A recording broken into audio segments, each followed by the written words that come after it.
কৰ্মচাৰীসকলৰ লগত জড়িত এটা অতিকৈ গুৰুত্বপূৰ্ণ খবৰ ইতিমধ্যে আহি পৰিছে আৰু খবৰটো আপোনালোকে দেখিছে একাউণ্ট এণ্ড ট্ৰেজাৰী অসমৰ ফালৰ পৰা আহিছে গভৰ্ণমেণ্ট অফ আছাম। এইখন চিঠি পঠিয়াই দিছে director of account and treasury আছামৰ ফালৰ পৰা আৰু এখন পঠিয়াই দিছে দ্য অল ট্ৰেজাৰী অফিচাৰলৈকে, প্ৰত্যেকজন ট্ৰেজাৰী অফিচাৰলৈকে এইখন পঠিয়াই দিয়া হৈছে। আৰু এইখন যদি আমি চাওঁ তেতিয়াহ'লে খুবেই এখন আৰ্জেণ্ট চিঠি হয় আৰু এই চিঠিখনত যিটো ছাবজেক্ট আছে ছাবজেক্টটো আমি যদি চাওঁ তেতিয়াহ'লে uses of PRAN in lieu of PPAN for direction of NPS contribution. তো ইয়াতে NPS কণ্ট্ৰিবিউশ্যনক কৰাক লৈ পেলাই তেওঁলোকক এতিয়া কি হ'ব যে প্ৰাণ তেওঁলোকে ব্যৱহাৰ কৰিব লাগিব, অৰ্থাৎ পাৰ্মানেণ্ট ৰিটায়াৰমেণ্ট একাউণ্ট নাম্বাৰ তেওঁলোকে ব্যৱহাৰ কৰিব লাগিব এতিয়াৰে পৰা। আগতে যিটো PPAN নাম্বাৰ ব্যৱহাৰ কৰিছিলে সেইটোৰ সলনি এতিয়া PRAN অৰ্থাৎ প্ৰাণ নাম্বাৰ তেওঁলোকে ব্যৱহাৰ কৰিব লাগিব। তো গোটেইখিনি আছে ইয়াতে, আমি গোটেইখিনি কথা চাম, কি কি দিছে মেইন পইণ্টছবিলাক। ভিডিঅ'টো স্কিপ নকৰিব, সম্পূৰ্ণ চাব, কথাখিনি বুজিবলৈ সক্ষম হ'ব। আৰু যদি চেনেলত প্ৰথমবাৰৰ বাবে আহিছে চেনেলটো ছাবস্ক্ৰাইব কৰি ৰাখিব এনেকুৱা ধৰণৰ খবৰবিলাক ৰেগুলাৰ পাই থাকিবৰ কাৰণে। এতিয়া আমি প্ৰথমতে এই প্ৰাণ আৰু PPAN যিটো নাম্বাৰ আছে সেই নাম্বাৰৰ ডিফাৰেঞ্চখিনি প্ৰথমতে জানো, তাৰপিছত বাকী গোটেইখিনি কথা আমি ইণ্টাৰপ্ৰেট কৰিম। এতিয়া চাওক, প্ৰাণ মানে হৈছে পাৰ্মানেণ্ট ৰিটায়াৰমেণ্ট একাউণ্ট নাম্বাৰ আৰু PPANৰ অৰ্থ হৈছে পাৰ্মানেণ্ট পেঞ্চন একাউণ্ট নাম্বাৰ। এই দুটা নাম্বাৰ আচলতে অৰ্থ হৈছে এই দুটা, আৰু ইয়াৰে মানে পাৰ্থক্যটো কি আমি একদম শ্বৰ্টলি ক'ব বিচাৰিছোঁ।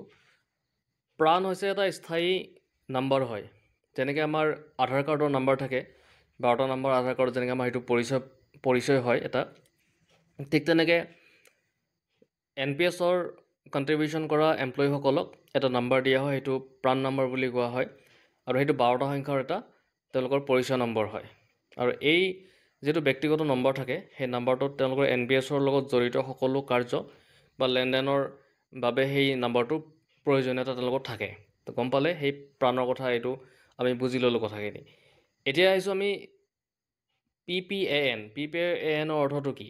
তো PPANৰ অৰ্থটো হৈছে যে পাৰ্মানেণ্ট পেঞ্চন একাউণ্ট নাম্বাৰ, আৰু সেইটো আপোনাৰ NPSৰ লগতেই জড়িত, NPSৰ ডিটেকশ্যনৰ নামত সেইটো ব্যৱহাৰ কৰা হৈছিলে। কিন্তু সেইটো এটা প্ৰাৰম্ভিক নাম্বাৰ হয় বা এটা অস্থায়ী চিনাক্তকৰণ নম্বৰ হয়, বুজি পালে, অস্থায়ী হয়। সেইকাৰণে সেইটোৰ সলনি প্ৰাণ ব্যৱহাৰ কৰিবৰ কাৰণে এতিয়া নটিফিকেশ্যন জাৰি কৰিছে। মানে যিটো আপোনাৰ NPSৰ লগত কণ্ট্ৰিবিউশ্যনৰ নামত যিটো পাৰ্মানেণ্ট পেঞ্চন একাউণ্ট নাম্বাৰ আছিলে তাৰ ঠাইত প্ৰাণ অৰ্থাৎ পাৰ্মানেণ্ট ৰিটায়াৰমেণ্ট একাউণ্ট নাম্বাৰ, সেই নাম্বাৰটো এতিয়া ব্যৱহাৰ কৰা হ'ব। ঠিক আছে, কথাখিনি বুজি পালে আপোনালোকে এই দুটাৰ অৰ্থটো। এতিয়া আমি চাম যিখন নটিফিকেশ্যন আহিছিলে সেই নটিফিকেশ্যনখনত আচলতে কি লিখা হৈছে, আমি সেই গোটেইখিনি কথা জানিবলৈ চেষ্টা কৰিম। ইয়াতে বিষয়টো আপোনালোকে গম পায়, যিটো NPSৰ অৱদান ডিডাকশ্যন কৰাৰ ক্ষেত্ৰত PPANৰ পৰিৱৰ্তে PRAN ব্যৱহাৰ সম্পৰ্কে এই নটিফিকেশ্যনখন আহিছিলে। বিষয়টো আমি চাবলৈ চেষ্টা কৰিছোঁ। ইয়াতে লিখিছে, উল্লেখিত বিষয়ৰ প্ৰসংগত আপোনাৰ অধীনস্থ NPS কৰ্মচাৰীসকলৰ মাজত যিটো এতিয়ালৈকে PRAN প্ৰাপ্ত হোৱা নাই সেইসকলৰ এটা সৰ্বশেষ তালিকা ইয়াৰ সৈতে সংলগ্ন কৰি পঠোৱা হ'ল। উল্লেখিত নিৰ্দেশ অনুসৰি নেশ্যনেল পেঞ্চন ছিষ্টেমৰ অধীনত চেণ্ট্ৰেল ৰেকৰ্ড কিপিং এজেঞ্চিৰ দ্বাৰা মঞ্জুৰ কৰা পাৰ্মানেণ্ট ৰিটায়াৰমেণ্ট একাউণ্ট নাম্বাৰ প্ৰাণ হ'ল কৰ্মচাৰী আৰু নিয়োজক উভয়পক্ষৰ NPS অৱদান ডিডাকশ্যন আৰু ৰেমিটেঞ্চৰ বাবে একমাত্ৰ স্বীকৃত নম্বৰ। এতিয়া আপোনালোকে চাব পাৰে যে এই যিটো এটা টাৰ্ম থাকিলে যে চেণ্ট্ৰেল ৰেকৰ্ড কিপিং এজেঞ্চি, তো তাৰ অৰ্থ কি আচলতে? তো চেণ্ট্ৰেল ৰেকৰ্ড কিপিং এজেঞ্চিৰ অৰ্থ হৈছে ই এটা সন্থা হয় নেশ্যনেল পেঞ্চন ছিষ্টেমৰ সকলো তথ্য সংৰক্ষণ, পৰিচালনা আৰু প্ৰক্ৰিয়াকৰণৰ দায়িত্বত এই যিটো আপোনাৰ CRA অৰ্থাৎ চেণ্ট্ৰেল ৰেকৰ্ড কিপিং এজেঞ্চি থাকে। তো বুজি পালে, এই অৰ্থটো আমি ইয়াতে কৈ দিলোঁ। এতিয়া চাওক, সেই পৰিচয় সংশ্লিষ্ট DDO-সমূহৰ ওচৰত বৈধ পত্ৰযোগে যোগাযোগ কৰি তালিকাভুক্ত সকলো কৰ্মচাৰীলৈ শীঘ্ৰে PRAN প্ৰদান নিশ্চিত কৰিবলৈ আপুনি গুৰুত্বৰ সৈতে প্ৰয়োজনীয় পদক্ষেপ গ্ৰহণ কৰিবলৈ অনুৰোধ জনোৱা হৈছে।